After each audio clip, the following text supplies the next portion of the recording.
Alumnas y alumnos, bienvenidos. Esperamos se encuentren bien y estén aprendiendo con nosotros la historia de nuestro país. Soy la maestra Mercedes Mejía Ángeles de la asignatura de Historia de México. Es un gusto saludarles y decirles que los estaré acompañando en su aprendizaje por esta aventura. En esta tercera emisión abordaremos a través de un breve pero interesante recorrido el panorama del periodo del Virreinato de la Nueva España. Antes de comenzar esta aventura de aprendizaje, quiero recordarles que deben lavar sus manos constantemente y si necesitan salir de casa, utilicen cubrebocas correctamente y mantengan la sana distancia. El propósito de esta sesión es ubicar temporal y espacialmente los principales procesos y hechos de Nueva España, desde su fundación en 1521 con la caída de México Tenochtitlan hasta 1821 con la consumación del movimiento de independencia. Para lograr el propósito de aprendizaje del día de hoy, les pedimos poner atención, mantenerse alerta y estar dispuestos a aprender. Recuerden tener a la mano, además de su libro de texto, su cuaderno y un bolígrafo para hacer anotaciones.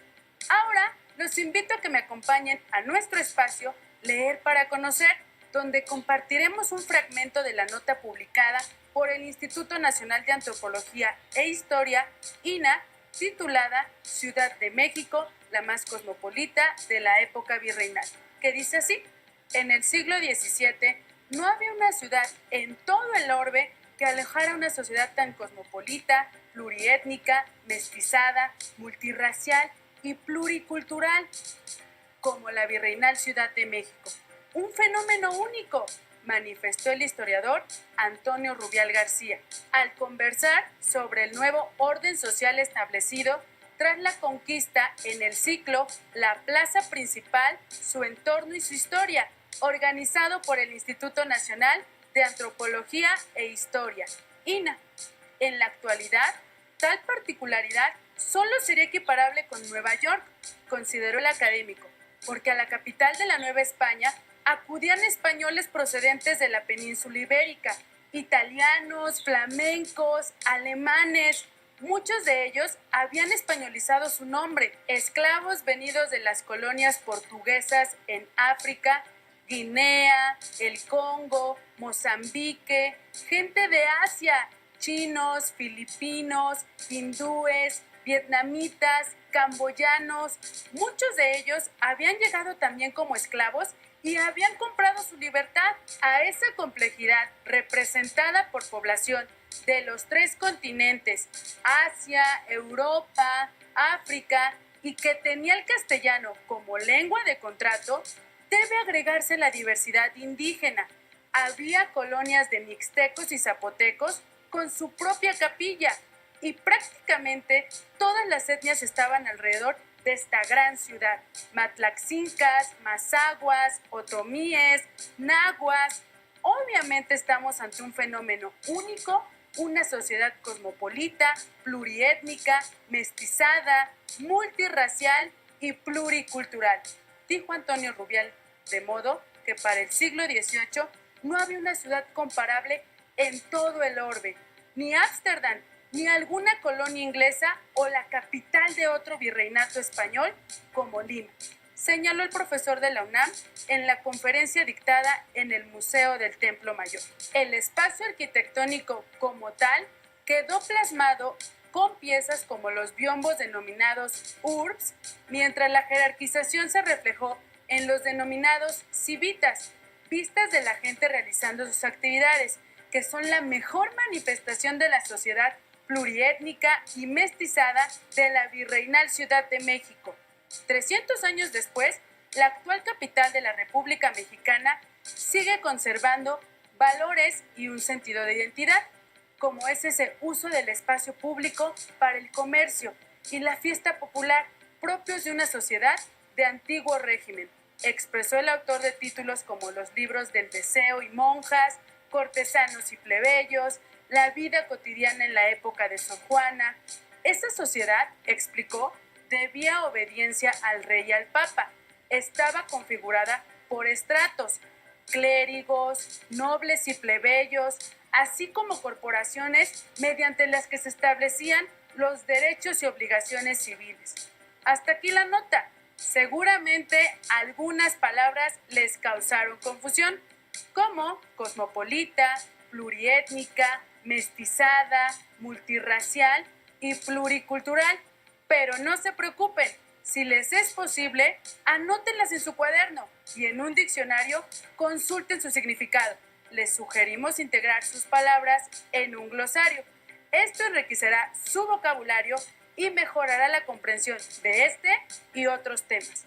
Otra estrategia que nos ayuda a comprender palabras que desconocemos al leer cierto texto es relacionarlas con el contexto, es decir, con las palabras que les anteceden o proceden. Recuperando la información de la nota informativa, ahora sabemos cómo era considerada la Nueva España en el siglo XVII y les sugiero que reflexionen en lo siguiente. ¿Qué oportunidades consideran les brindaba a las personas vivir en una ciudad tan diversa y pluricultural en aquella época? ¿Cuáles consideras que son las oportunidades de vivir en la actualidad en una ciudad pluricultural y cosmopolita? Antes de continuar con la sesión, recuerden que es importante leer para conocer. Para favorecer la comprensión del tiempo y espacio histórico relacionado con el virreinato, respondamos a las siguientes preguntas. ¿Cómo se llama el país donde vivimos actualmente? ¿Siempre ha llevado ese nombre? ¿Siempre ha tenido la misma extensión territorial? ¿Siempre ha tenido la misma organización política? Para contestar estas y otras interrogantes, les planteo realizar a continuación la actividad Encuentra las diferencias y similitudes. Observen en su pantalla el mapa de México y América Central elaborado por el cartógrafo inglés Dayton y grabado por Gray en 1616.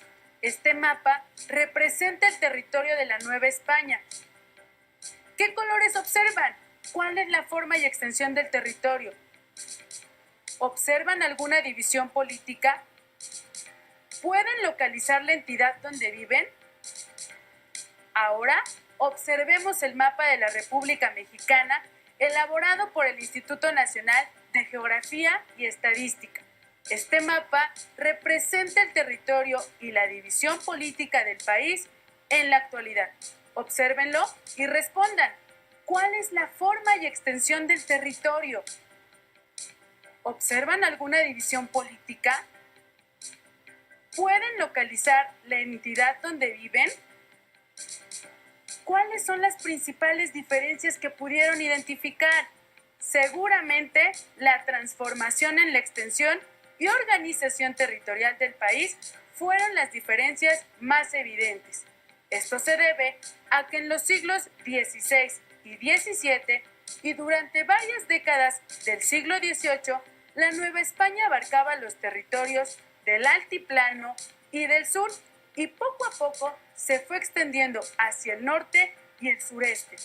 Ahora, contesten, ¿qué países de la actualidad comprendían el territorio la Nueva España? Hasta aquí encuentra las diferencias. En la línea del tiempo que aparece en su pantalla, pueden observar diversos procesos y acontecimientos relacionados con el periodo virreinal en México. Deben considerar que el fin del periodo posclásico del México antiguo, que va del año 900 al 1521 de nuestra era, marca el inicio del México colonial. Este proceso lo podemos ubicar en la parte superior izquierda y está destacada con color azul.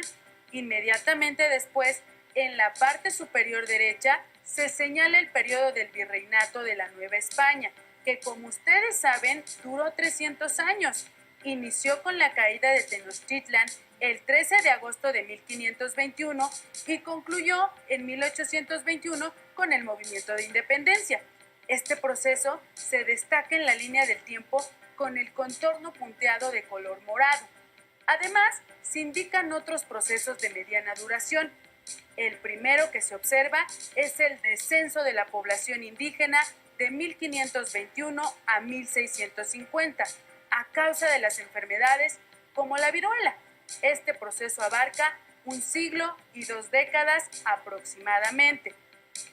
El segundo proceso es el auge de la producción de plata de 1670 a 1750.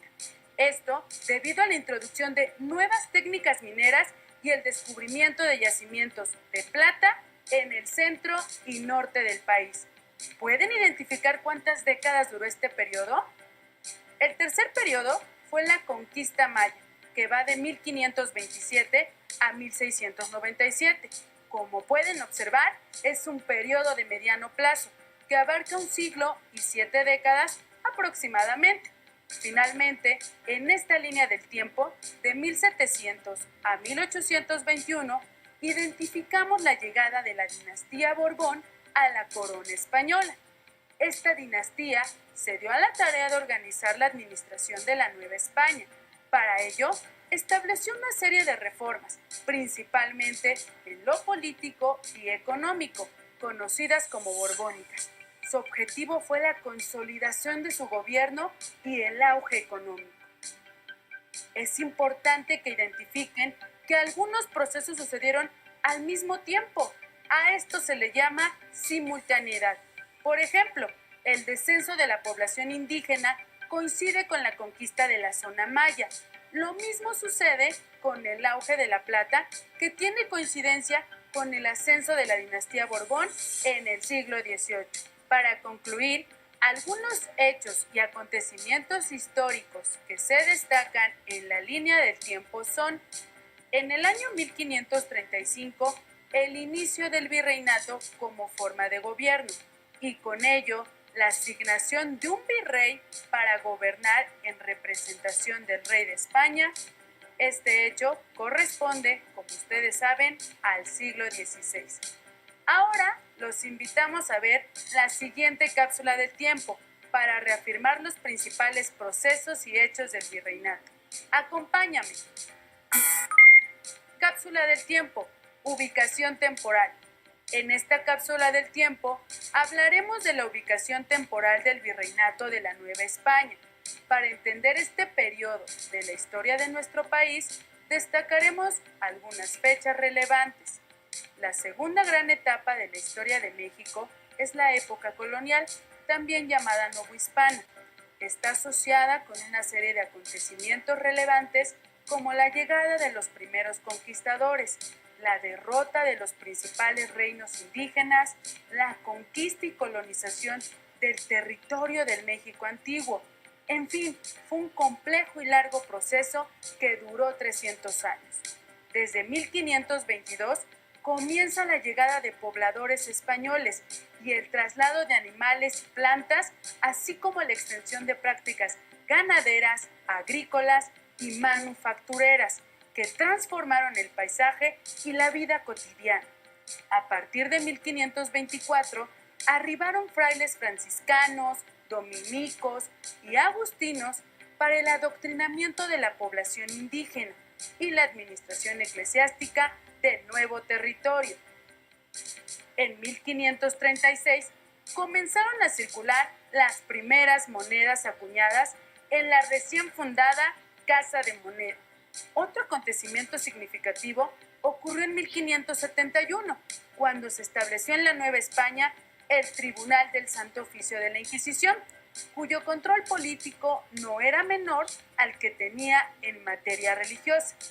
Relacionado con el ámbito económico, en 1592 se consolidó una poderosa élite de mercaderes organizados en el Consulado de la Ciudad de México. Respecto del ámbito cultural, en 1572 llega la orden mendicante de los jesuitas, quienes no intervinieron en la administración religiosa de la Nueva España, sino que se enfocaron en la educación y en la creación de una élite intelectual.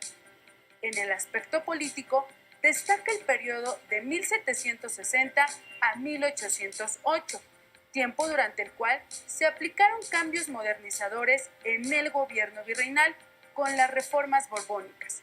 Así, el gobierno imperial logró frenar los intereses de los particulares y aumentó la riqueza de la monarquía española. En lo social, de 1810 a 1821, la población novohispana empezó a manifestar sus inconformidades con la forma de gobierno que desencadenó en el movimiento de independencia de la corona española. Con esto se dio fin a los 300 años de virreinato. Hasta aquí nuestra cápsula del tiempo. Estamos por concluir el tema de hoy, pero antes es necesario recordar las preguntas con las que iniciamos.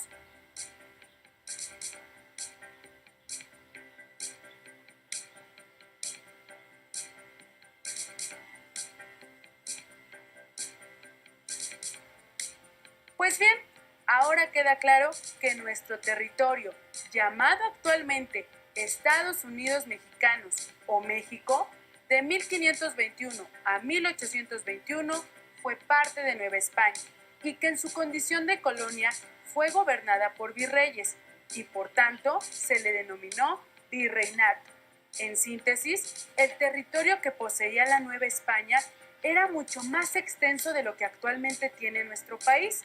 Les adelanto que en las siguientes semanas veremos con más detenimiento las características políticas, económicas, sociales y culturales de la Nueva España. Pero antes de despedirme, les tengo un reto.